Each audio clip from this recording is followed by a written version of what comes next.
Welcome to the deep dive. Today, we're jumping straight into a really powerful piece from the book of Job. We're looking at chapter 41. Ah, yes. The description of Leviathan. Hmm. It's quite something. It really is. It paints this picture of, well, an almost mythical creature and then uses it to ask some pretty deep questions, about power. And what strikes me right away is how it confronts you. It doesn't really start with just describing the beast. No, it doesn't. It starts with these questions about control, about human limitation. Exactly. Like, can you pull it in with a fish hook? Or can you put a cord through its nose? It's almost mocking human attempts. Yeah, will it beg you for mercy? The text is really clear. Try to touch it, and you won't forget the fight. You won't do it again. Any hope of subduing it, it says that's false hope. Even just seeing it is overwhelming. It highlights this untouchable quality. It says, no one is fierce enough to rouse it. Meaning. Well, it suggests this creature is just fundamentally beyond our league. We can't even provoke it properly, let alone, control it. And then comes the description. Fearsome teeth. Rows of shields on its back, like scales. Yeah, and sealed so tightly, it says. Like nothing can get between them. Air can't even pass. Wow, so completely impenetrable. That's the idea. Joined fast, clinging together, impossible to separate, secure.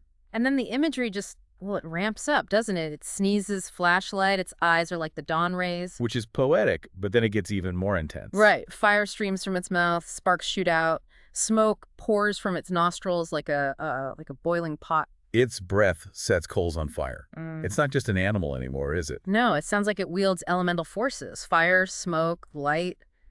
It's part of its being. It's this manifestation of, well, almost chaotic power, something formidable. And you feel that power in the description. Strength in its neck.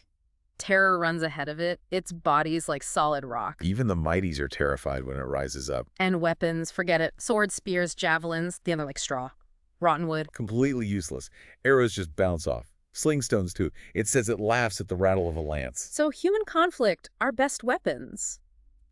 They're nothing. Laughable, actually. Exactly. Oh. Impervious. It even changes the environment around it. Leaves a wake on the seabed like a threshing sledge.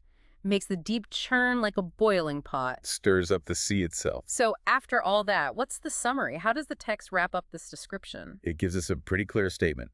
Nothing on earth is his equal a creature without fear. Without fear. And it looks down on everything proud. This declared king over all that are proud.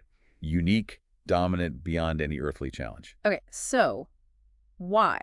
Why this incredibly detailed picture of this, untamable, unparalleled creature?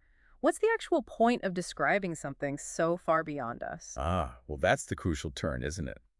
Right after establishing Leviathan as the absolute peak of earthly power, king over everything proud. Then what? Then the text pivots. It says, who has a claim against me that I must pay?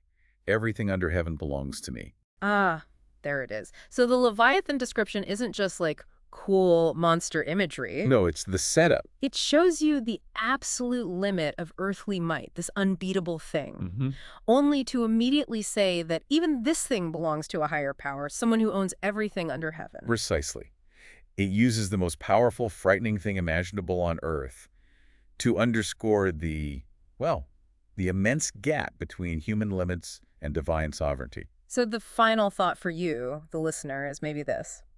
Considering how immense and uncontrollable Leviathan is described, what does that tell you about the power and perspective of the one doing the describing, the one claiming ownership over it all? It's not just about being stronger than Leviathan. It suggests a scale where even Leviathan is just part of the inventory, you could say, part of the domain. Definitely puts our ideas of power and control into a different perspective, something to really think about. Thanks for joining us for this deep dive.